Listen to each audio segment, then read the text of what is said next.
Saludos a todos los caseteros del mundo. Te voy a enseñar una prueba bien interesante que estoy por hacer, porque hay un pequeño dilema cuando tenemos una casetera vintage como esta excelente Sony TCK61, y es que el sistema de reducción de ruido es solamente Dolby B. Alguna gente prefiere no usarlo, otra gente piensa que no es tan bueno para extender el rango dinámico. Así que estaba pensando que puedes añadir una unidad externa, ya sea de Dolby A, que las hay, o de Dolby B externa, pero también puedes añadir una unidad separada de DBX. Y esto sería como el equivalente de ponerle un DAC a tu cassette deck, porque estás cambiando el sonido, estás alterando el sonido y le estás dando mucho más rango dinámico.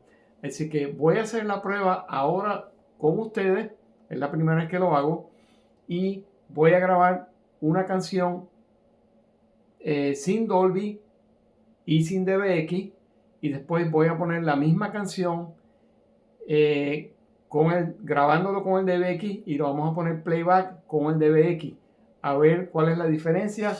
Voy a utilizar un Maxell XL2 y lo vamos a abrir ahora mismo para el disfrute de todos ustedes. No, aquí se fue el dinero. Estos cassettes cada vez son más valiosos hoy día, ¿eh? Huele a cassette. Aquí está este Maxell nuevecito. Ponemos aquí.